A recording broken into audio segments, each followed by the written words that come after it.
네, 요한복음 1장 1절부터 18절 말씀은 요한복음의 프롤로그라고 명칭이 붙어져 있습니다. 프롤로그라고 하는 말은 헬라어 프로로고스에서 기원한 영어인데요. 프로로고스는 어떤 의미냐면 헬라어 프로, 앞에, 그 다음에 로고스, 말, 그래서 앞말이라는 뜻입니다. 네, 자막 설명이 나와야 될 텐데요. 네. 그럼 제가 이걸 봐야 되잖아요. 그죠? 그래서 이 프롤로그라고 하는 의미는 어떤 의미냐면요. 이것에 중요한 기능이 있는데 앞으로 펼쳐질 내용에 대한 어떤 배경을 설명하는 것이나 아니면 아예 주제에 관련된 이야기를 먼저 해줍니다. 그래서 앞으로 이런 얘기가 펼쳐질 것이고 이런 얘기가 펼쳐지는 것의 의미는 이런 거다. 이런 것에 대해서 먼저 알려주는 기능을 하게 되는 거죠. 그래서 요한복음 첫 시작을 1절부터 18절의 이 내용을 우리가 이해를 해야 될 가운데 이 내용은 앞으로 우리가 묵상하게 될 요한복음의 전체적인 주제를 선포하면서 시작하기 때문에 그렇습니다. 그 첫 번째 주제가 뭐냐면요. 1절부터 5절까지 예수님이 누구신가에 대해서 분명하게 알려주고 시작을 해요. 예수님은 말씀이다 이렇게 선포를 하죠. 그런데 그 말씀은 언제부터 있다고 그래요? 1절에 태초부터 있다고 그래요. 그리고 그 말씀이 하나님의 창조와 함께 했다 이런 표현을 하고 있죠.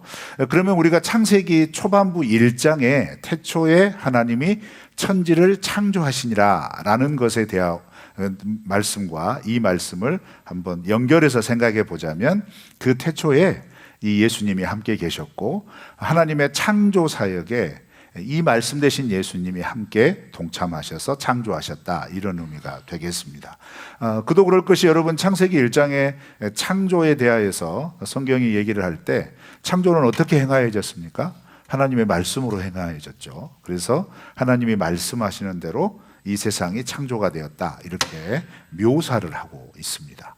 자, 그러면 왜 요한은 요한복음을 시작을 하면서 태초라고 하는 단어 그리고 그는 말씀이다 라고 하는 이 로고스라고 하는 단어를 썼을까? 참 이게 우리가 먼저 질문을 해봐야 할 영역입니다. 왜냐하면 예수님에 대하여 기록된 복음서는 총 4권이죠.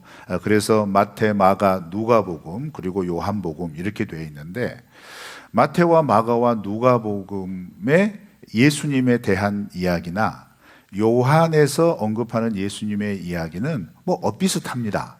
왜냐하면 예수님에 대한 이야기를 하는 것이니까요. 그런데 우리가 놓치지 말아야 할 것은 요한복음은 지금 우리가 먼저 유념하여 기억해야 될 게 AD 70년에서 80년 사이에 쓰여진 복음서입니다. 그런데 이 복음서는 앞에 3개의 복음서보다 가장 늦게 쓰여진 거예요. 그러면 이 복음서를 쓸 때 요한은 어떤 의도와 어떤 목적을 가지고 썼을까요?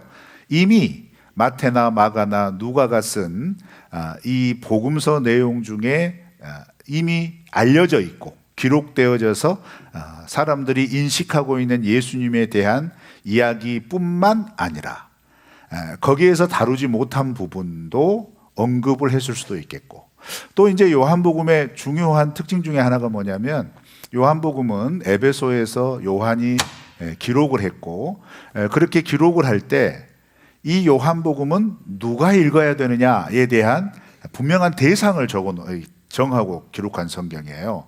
그것은 뭐냐면 이방인, 헬라인들을 대상으로 예수 그리스도가 누구신가에 대해서 알려주기 위한 목적을 가지고 기록을 했다는 겁니다. 그렇기 때문에 그 헬라 사람들, 이방 사람들의 가장 보편적인 그때 당시 세계관에서 그들의 세계관의 중심을 이루는 것을 가지고 예수님을 소개하기 위하여서 그 예수가 누구냐라는 것을 먼저 알려주고 시작을 한다는 거예요. 그래서 로고스라고 하는 표현은 2가지의 목적 때문에 쓰여졌을 거다 이렇게 해석을 합니다. 그 2가지의 목적이 뭐냐면 첫 번째는 이 요한복음의 1차 독자가 되는 이방인들, 특별히 헬라인들, 1세기 당시의 헬라인들은요, 어떤 사고와 어떤 세계관 속에 살았냐면 헬라 철학의 세계관 속에 살았습니다. 그런데 헬라 철학에서 굉장히 중요하게 여기는 개념이 뭐냐면 바로 로고스입니다. 죄송해요. 이렇게 딱딱한 말씀 드리니까 굉장히 머리가 갑자기 아프시죠? 근데 이건 요한복음을 이해하기 위해 먼저 우리가 좀 살펴봐야 될 부분이에요. 왜냐하면 서론이니까요. 그래서 이 로고스, 헬라 철학에서 말하는 로고스의 개념은 뭐냐면 우주 만물, 세상의 이치를 깨닫는 가장 중요한 원리, 이 원리를 가르칠 때 로고스라고 씁니다. 그래서 헬라 철학에서는 너가 이 세상이 돌아가는 걸 어떻게 알 수 있어? 그걸 깨달아야 돼 라고 하면서 로고스를 깨달아야지, 이렇게 표현을 한다 이 말이에요, 쉽게 얘기를 하면. 그런데 이런 세상을 움직이고 세상의 모든 질서를 움직이는 법칙이나 현상이나 어떤 일어나는 일들에 대하여 깨닫게 하여 주는 가장 중요한 원리, 그래서 깨달음을 통하여 세상을 알아간다. 세상을 알아가기 위해서, 그렇기 때문에 이 로고스에 대한 이해가 어느 정도냐에 따라서 야, 이 사람 참 깊다, 아니면 이 사람 참 얕다, 이런 표현들이 이제 인식들이 나오게 된다는 거죠. 그래서 이 요한복음에서는 요한이 이 헬라 사람들, 이방 사람들 속에 중심적으로 자리 잡고 있는 철학적 사고의 가장 중요한 개념, 그들이 일상적으로 사용하는 로고스라고 하는 이 단어를 차용하여서, 그래 너희들이 말하는 이 세상에 움직여지는 원리나 어떤 가치나 개념이나 뭐 이런 것들, 너희들은 그것을 어떤 학문적인 깨달음이나 어떤 보편적인 원리, 어떤 그것들이 이루어지는 메커니즘 뭐 이렇게 생각해서 그걸 다 담아서 로고스라고 얘기하지만, 사실 이 세상을 움직이고 이 세상을 다스리며 이 세상의 모든 질서와 모든 법칙을 창조하신 그 로고스는 바로 예수 그리스도야, 이렇게 선포하고 시작한다는 거예요. 딱딱하시죠? 그래도 아멘은 해보세요. 그래서 이 요한복음을 처음 읽을 때 예수님을 알지 못하는 사람도 태초에 말씀이 계시니라, 이 헬라어 문장을 딱 접하는 순간 어색하지 않는 거예요. 매우 익숙하다는 얘기입니다. 그 다음에 두 번째는 뭐냐면요, 이 로고스라고 하는 말은 고대 유대교에서 유대 사람들도 이 로고스, 헬라어 로고스를 어떻게 이제 인식을 하고 있냐면, 여러분 아시죠? 성경은 히브리어로 쓰여졌습니다. 그렇죠? 이 히브리어가 이제 로마 시대에는 헬라어로 번역이 돼서 이 성경들을 읽게 되는 거예요. 우리가 이제 간과하지 말아야 될 것은 이스라엘 사람들, 유대인들은 이스라엘 땅에만 살지 않았어요. 아시죠? 세계 모든 곳에 흩어져 있었습니다.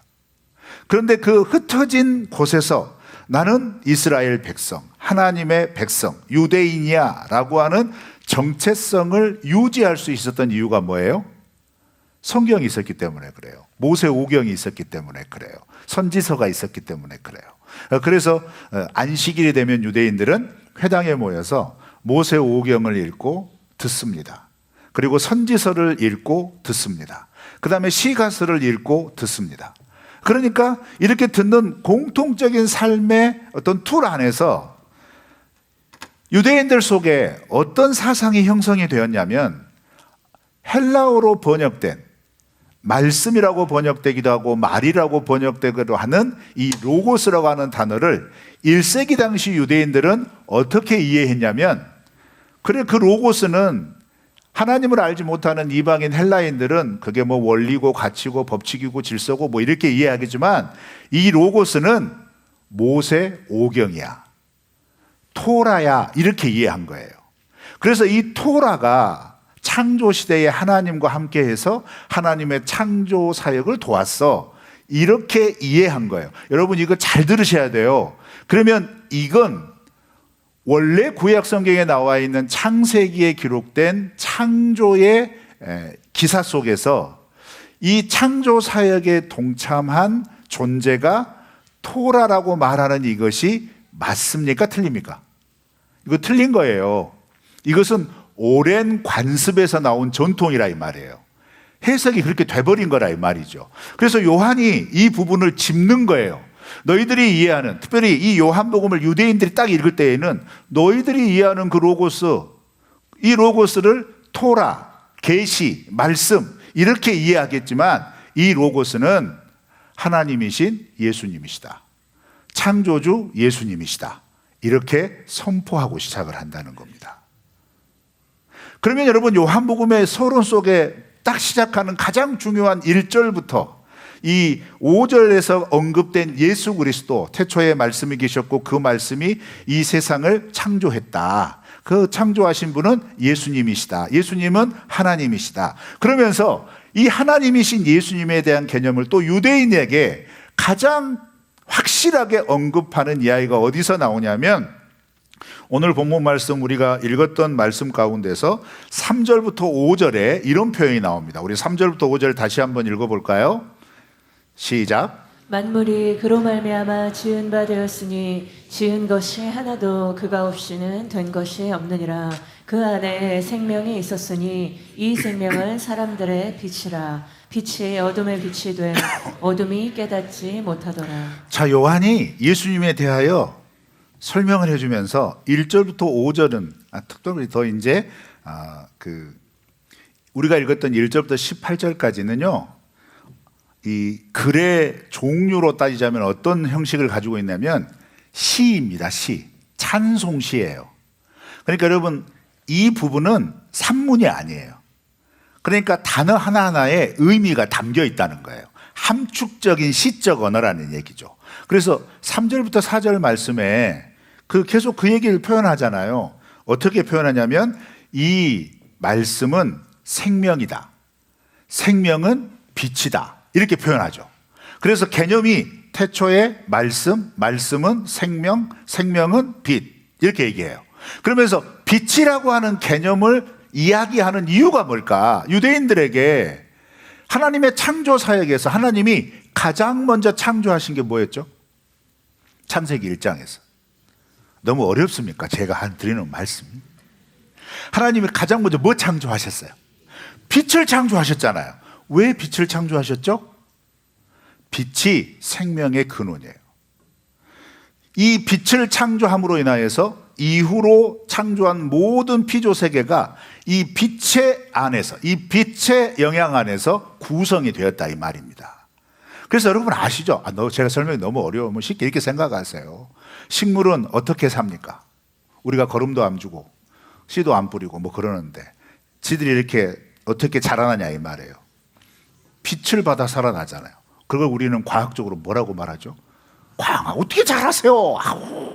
그러니까 빛이 생명인 거예요. 자, 그러면 이걸 시적인 언어로 이 빛, 생명 이렇게 얘기했다면 이것을 우리가 어떻게 바라봐야 되냐면 예수님이라고 하는 존재는 우리의 삶의 모든 환경과 여건 속에서 우리에게 생명을 공급하시는 분이야. 이렇게 선포하는 거예요. 그러니까 유대인들에게 있어서 하나님에 대한 개념, 예수님에 대한 인식은 어떤 개념이냐면요. 받아들일 수 없는 존재예요. 하나님 말고 예수님은요. 왜요? 이단이라고 규정해서 십자가에 못 박아 죽였잖아요. 그렇잖아요. 그러니까 예수님에 대한 인식은 유대인으로서 예수님을 믿은 사람들을 제외하고 대다수의 유대인들은 그 예수를 어떻게 바라보냐면 역사 속에서 무수하게 등장한 자칭 메시아라고 하는 사람이다. 이 정도밖에 안 되는 거예요.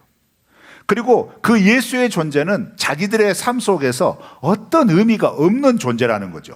그렇지만 요한은 그런 유대인들 중에서 예수님에 대한 이야기를 읽게 될, 즉 자기가 기록한 예수님에 대한 이야기를 읽는 유대인들이 처음 딱 펼쳤을 때 유대인에게만 공통적으로 공유하고 있는 그 풍부한 하나님에 대한 감성, 몇 가지 단어 속에 그 단어를 읽으면 그래 하나님은 그런 분이시야, 그렇지 하나님은 이런 존재니까 우리의 하나님이셔 라고 느끼게 하는 그런 표현들을 탁탁 집어넣어 가지고 이 요한복음은 바로 그 하나님, 하나님 대신 예수님에 대한 이야기야. 이렇게 소개를 하고 있다는 거예요. 그럼 여러분, 우리가 이제 앞으로 요한복음을 묵상할 때 요한복음에서 등장하는 예수님의 이야기를 읽으시면서 어떻게 바라보셔야 되냐면, 하나님이신 예수님이니까 당연히 하실 수 있지, 이렇게 인식할 수 있는 거예요.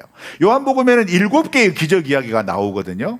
그런 기적을 베푸실 때 예수님이 그 기적을 대부분 어떻게 베푸시는지 아세요?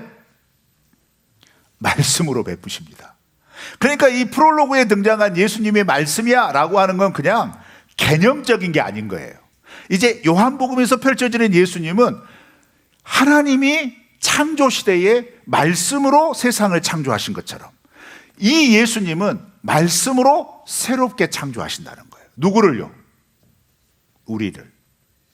병에 얽매여 있고 귀신에 얽매여 있고 이 세상의 관습과 이 세상의 모든 부조리한 것에 억눌려 있던 우리들을 새롭게 해주신다는 거예요. 무엇으로요? 말씀으로요. 믿으십니까? 그런데 그 말씀이신 예수님이 우리를 구원하신 거예요. 우리 예수님이신 줄 믿습니다. 그 다음에 여러분, 또 이 프롤로그에는 6절부터 8절 말씀까지 세례 요한을 소개를 해요. 세례 요한. 그런데 사실 이게 좀 말이 안 되는 것 같아요. 왜 그래요? 요한복음이 예수님에 대한 이야기라면 굳이 세례 요한의 이야기를, 그것도 시 형식으로 기록된 이 부분에 삽입할 필요가 뭐가 있냐라는 거예요. 그런데 이것도 분명한 의도가 있어요. 무슨 의도가 있냐면, 여러분, 우리가 집에 가서 한번 살펴보세요. 관심이 있으고 기억이 나시면. 사도행전 19장에 가면 바울이 고린도에서 전도를 하는데 어떤 유대인들을 만납니다. 그리고 그 유대인들에게 복음을 전하는데 그 유대인들이 얘기를 하는 거예요. 나는 세례 요한의 세례를 받았다. 이 얘기를 해요. 그 말은 뭐냐면 그들은 세례 요한의 제자들이라는 거예요. 그러면 잘 생각해 보세요. 사도 바울이 고린도에서 사역하고 있을 때에는요, 세례 요한이 죽은 지, 예수님이 죽은 지 몇 년 정도가 지난 때냐면 약 30년 정도가 지난 때입니다. 그러니까 여러분, 유대인들은 세례 요한이 그렇게 잠깐 나타났다가 잠깐 사라진 존재였어도 어떤 유대인들은 세례 요한에 대하여 어떤 인식을 갖고 있냐면, 예수님이 등장하기 전에 광풍을 일으키면서 등장한 세례 요한에 대한 평가, 그가 혹시 모세와 같은 선지자 아닌가? 그가 혹시 엘리야와 같은 사람 아닌가? 그렇다면 그가 혹시 메시아 아닌가? 이렇게 여기는 사람이 있었다는 얘기예요.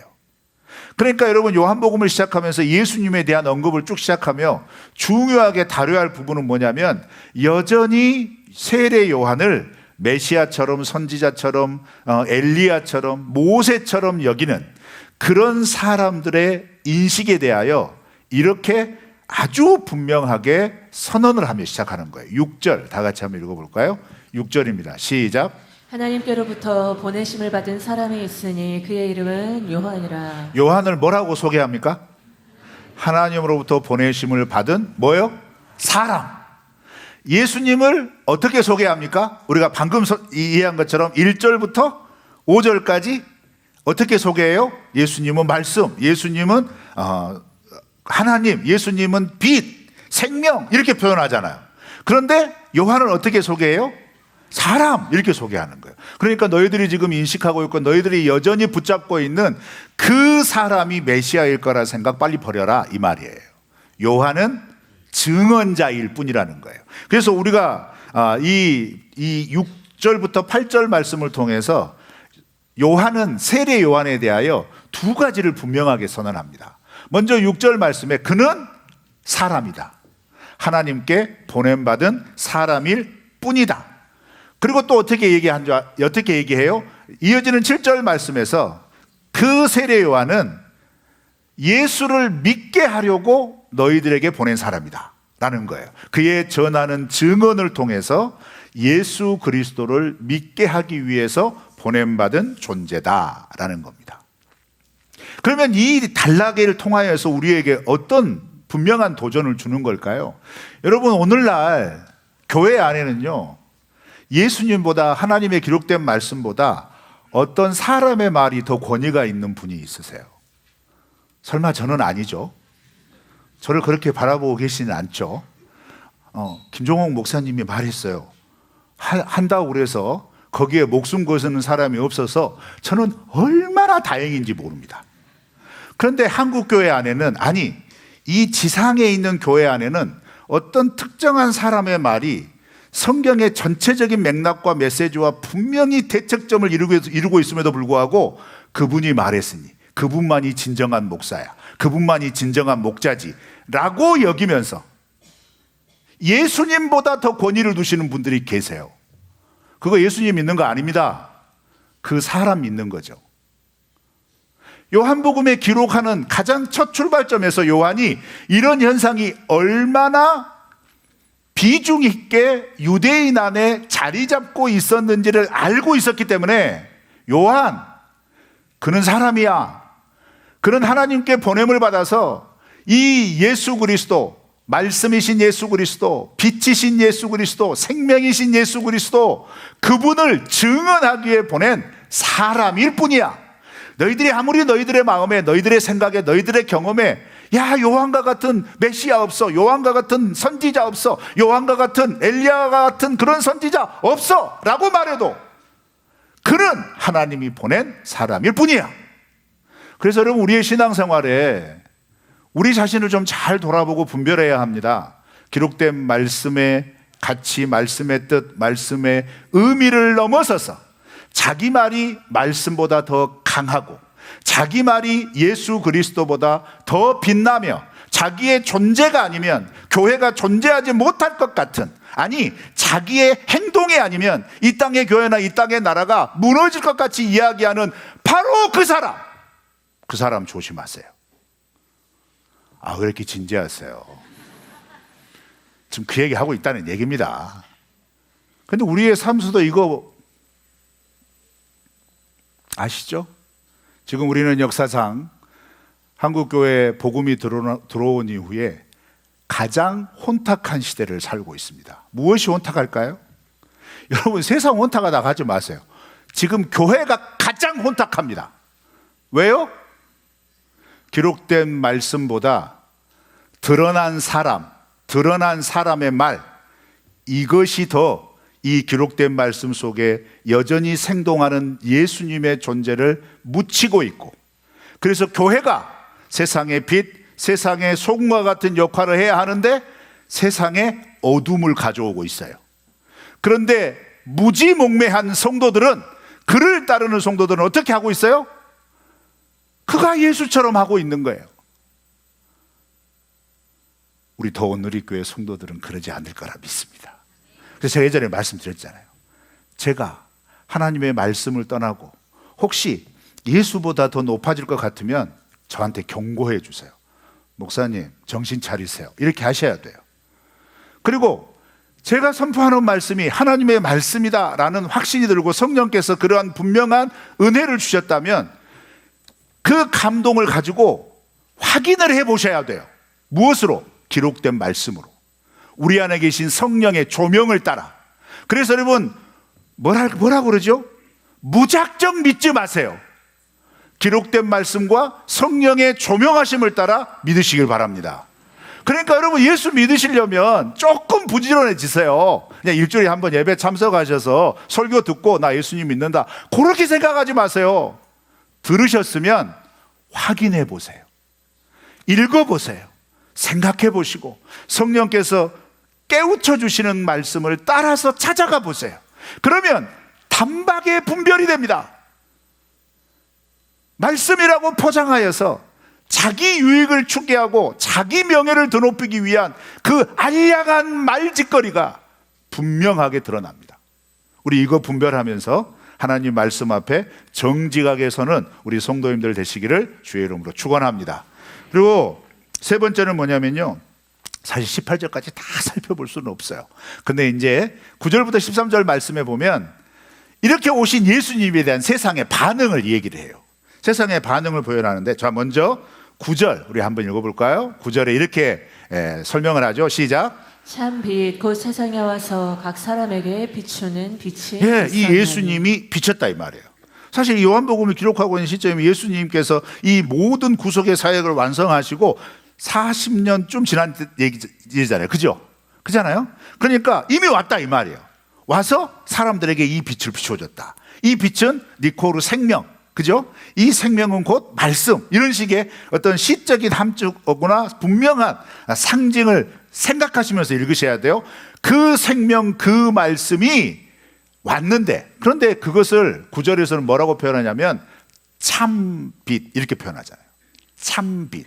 여기서 참, 이것은 어떤 의미냐면 헬라어 원어는 다른 뜻이 아니고요, 유일하다라는 뜻입니다. 유일하다 혹은 배타적인, 다른 것과 비교할 수 없다 이 말이에요. 그러니까 예수 그리스도라고 하는 정체성은 뭐예요? 유일하신 생명의 근원이라는 거예요. 믿으십니까? 우리 그 예수님 믿고 있잖아요, 그죠? 그러면 그 예수님이 하신 말씀이 우리에게 어떤 가치가 돼야 되죠? 여러분 생각해 보세요.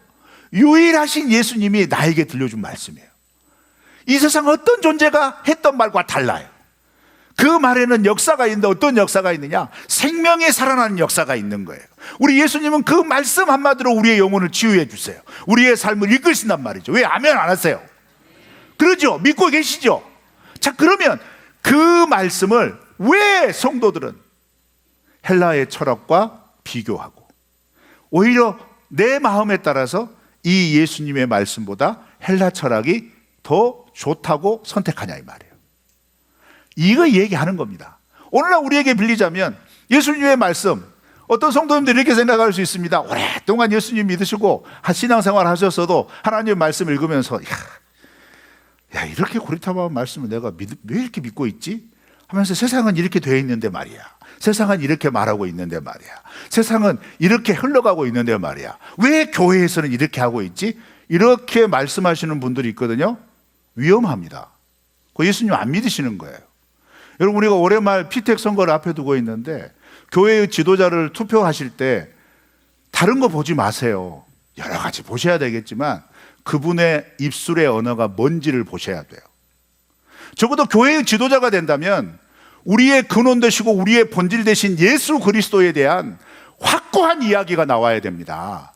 그의 입술을 통해서 예수님에 대해서 이야기할 때 어떤 것과 비교할 수 없는 유일한 존재라는 것이 묻어나야 될 줄로 믿습니다. 그런 분들이 지도자로 서야 돼요. 왜? 그런 곳이 교회니까요. 그러나 지도자 한 사람 바뀌면 어때요? 그런 말 하지 않고 아유, 교회가 뭐 좋은 게 좋은 거죠. 그러면서 세상도 이렇게 하는데 교회도 이렇게 하면 좋죠. 그럼 교회가 어떻게 돼요? 아유, 설명해봤자 뭐합니까? 우리 그런 교회 되지 않기를 고분분투하기를 바랍니다. 그 다음에 10절 말씀에 11절 말씀에는 그런 빛이 세상에 왔는데 10절에서는 뭐라고 그래요? 후반절에 세상이 알지 못했다. 11절에서는 뭐라고 그래요? 영접하지 않았다. 여러분, 요한복음에 영접이라고 하는 단어가 나오는데요, 이 영접은 우리가 그냥 이 단어 자체만을 보고 맞아들인다 이렇게 많이 이해하시거든요. 아니에요. 헬라어 원뜻은 믿는다라는 뜻입니다. 그래서 여러분 12절 말씀을 우리 다 같이 한번 읽어볼까요? 12절 시작. 영접하는 자 곧 그 이름을 믿는 자들에게는 하나님의 자녀가 되는 건지. 자, 요한복음에서 요한은 영접하는 자를 누구로 곧 설명을 바로 해줘요? 곧 그 이름을 뭐 하는 자들이요? 믿는 자들. 영접, 니코르, 믿음 이렇게 분명하게 얘기하고 있는 거예요. 그러면 잘 또 이해하셔야 돼요. 요한복음에서 그러면 믿음이라고 하는 개념을 어떻게 앞으로 설명을 할 건가, 이 이야기를 하고 싶은 거예요. 영접, 니코르, 믿음이라고 했는데 그러면 앞으로 쓰여지는 요한복음의 이야기는 이 믿음에 대해서 어떤 태도를 취하느냐 이거예요.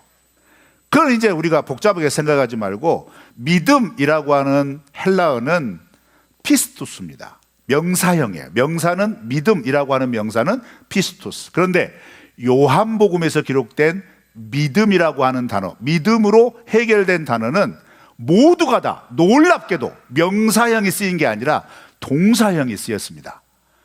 피스투오라고 쓰여집니다. 여러분, 이 자체가 뭘 의미하는지 아시겠어요? 믿음은 개념 아니라 이거예요. 믿음은 지식의 정리 아니라는 거예요. 믿음은 일상의 삶 속에서 예수님의 가르침을 치열하게 투쟁하면서 행동하는 거라 이 말이에요. 믿으십니까? 그래서 여러분, 영접하는 자라고 하는 것을 딱 선포를 하면서 그 영접을 뭐라고 얘기해요? 아, 나 그거 알고 있어요. 헬라 철학에서 다루는 그 원리를 이해하듯이, 개념을 이해하듯이 나 그거 이해했어요. 이게 아니에요.